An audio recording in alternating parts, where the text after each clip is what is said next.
वैष्णव जन तो तेने कहिए जे पीड़ पराई जाने।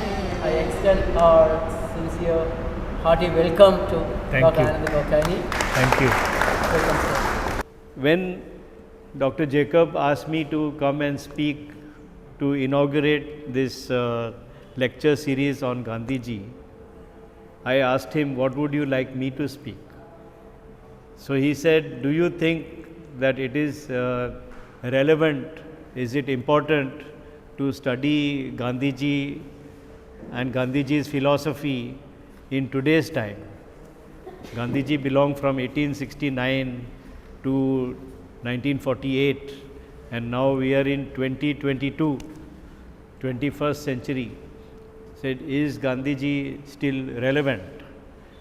Then this question has been in my mind, because many times today young students, elderly people and everyone in between all ask me the same question.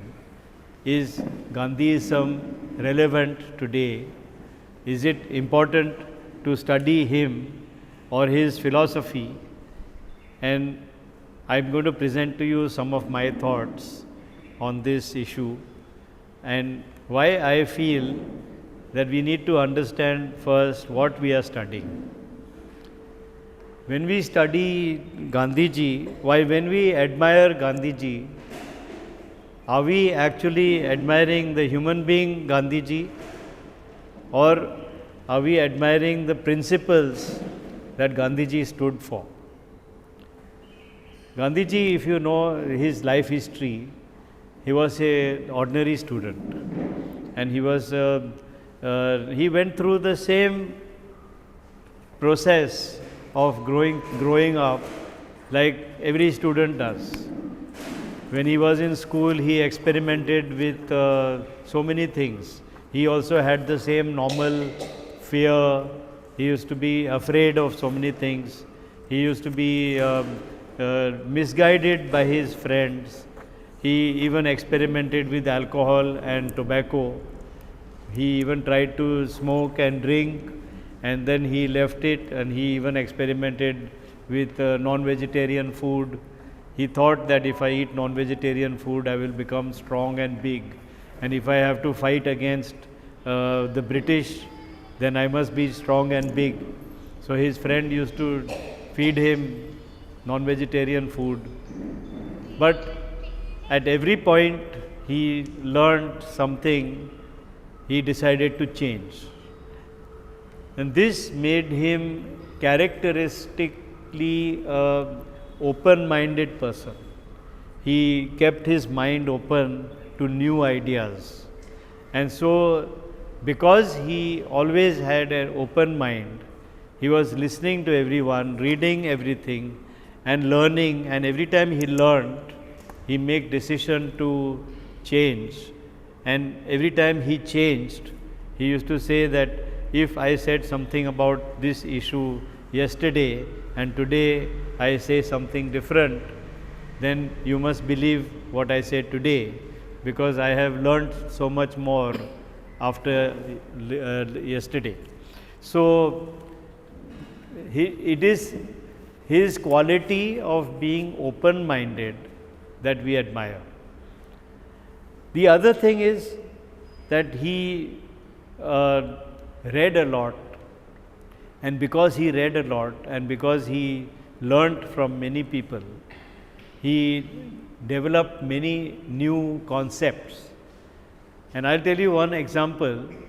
The most important example to me is that when America in the early 19th century, 1830, 1840, 1845, so on, when America was struggling for freedom, that time there were two very important statesmen, two important politicians in America. And this was Ralph Waldo Emerson, and the other was Henry David Thoreau. Emerson and Thoreau were very learned people, very intelligent people. They read a lot, They thought a lot. They were known as thinkers, philosophers, statesmen, politicians, and writers. And all these qualities gave them a lot of importance in society in America.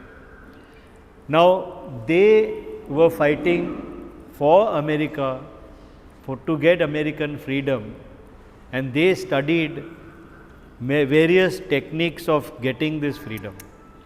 In that, they happened to study the Upanishads. And in the Upanishads, they learnt about civil disobedience and self-reliance. Self-reliance means to be able to stand on your own feet and be able to be independent of any outside support. Now, these two concepts, they wrote in their language in books. Henry David Thoreau wrote on civil disobedience, and Ralph Waldo Emerson wrote on self-reliance. And these books became very important books for the Americans because they employed these two philosophies. Civil disobedience means that if we believe something is wrong, we will not do it, we will not fight, but we will not follow that. So if there was any rule or any law that was against humanity, then they decided we won't follow that law. And they will not fight, they will not riot, they will not damage, they will not destroy, but they will just not follow. There are so many examples in history about civil disobedience. And finally, America employed these two techniques and got freedom. Several years later, Gandhiji was in jail. He was in jail because he was fighting for Indian freedom. In jail, he read these two books, Civil Disobedience by Henry David Thoreau and Ralph Waldo Emerson's Self-Reliance. And he was very excited, saying that I will employ the same system for us. And from there started our non-violent or ahimsa type of freedom struggle. And he decided that he didn't like the word civil disobedience, because civil disobedience is a negative word. Disobedience is a negative word, and he decided to change the name and call it Satyagraha, and that's how the whole Satyagraha movement came, insistence of the truth. So he said, I will do my freedom struggle with the philosophy of insisting on the truth, and so was born the Satyagraha struggle. And self-reliance was his ambition, that India be a self-reliant country. We make our own food, we make our own clothes, we make our own everything that we need, we make by ourselves, so that we don't have to depend on other countries to supply.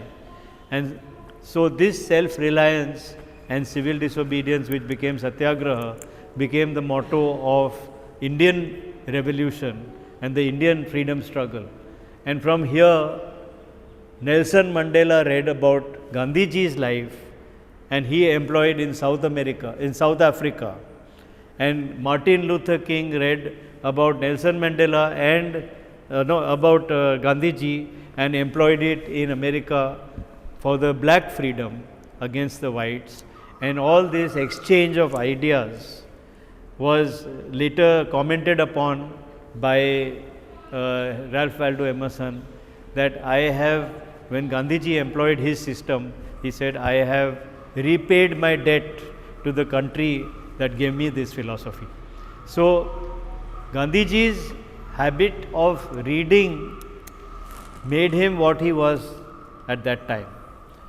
Gandhiji was an ordinary man, as I told you earlier, but his habit of reading, his open mind, took new ideas into his mind, and he employed them in his life. The reason why I say this is that just like Gandhiji, all of us also have the same faculties, the same power, the same intelligence. If we use it, if we use this intelligence, then even we can make a difference to our society. And this is the reason why it's important to study Gandhian philosophy, Gandhiji's lifestyle, and not only that, all the great people's philosophies and lifestyles or their characters, because it teaches us many things. Just like Gandhiji learned from Ralph Waldo Emerson and Henry David Thoreau and Leo Tolstoy and so many other writers, so many other thinkers, and so many exchange of ideas with other great leaders, that Gandhiji became a unique blend of so many different cultures. Same way, we can also study all these, and towards that aim, I think this initiative is extremely important. And Gandhiji was not just a simple human being. He was a man of a mixture of many very great values. As we know that he stood by non-violence, he stood by truth, he stood by self-reliance. Now, Gandhiji had two mantras which influenced his life. And if we study those mantras, it will open up new floodgates for us to improve our lives. First was the 7 social sins. I think all of you might have known about them. The 7 social sins: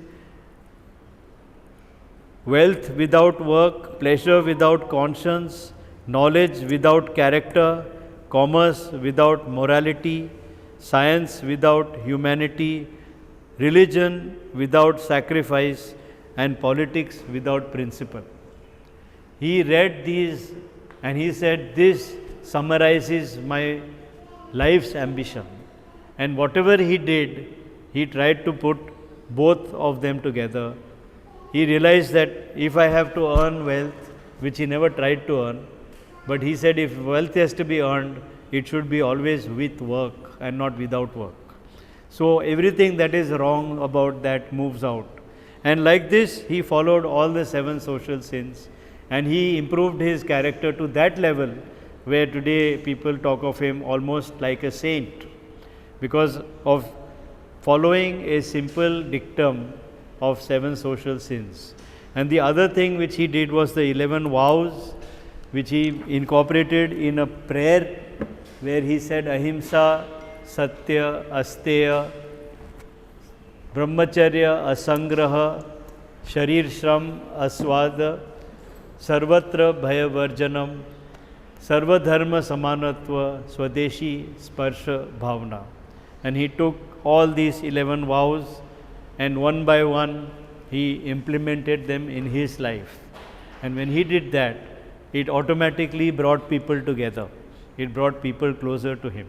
And it is these characteristics about Gandhiji is what we admire.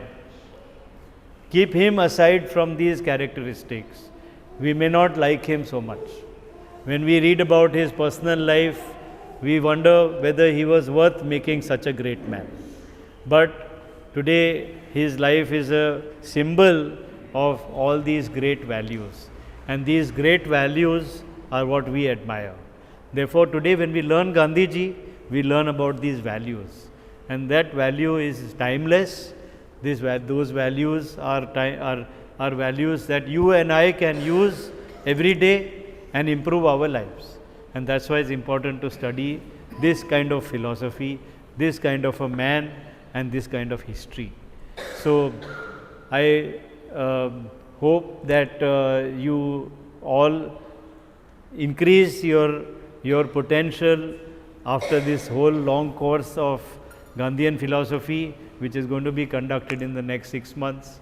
And I am sure that you all will become ambassadors of these values and spread them.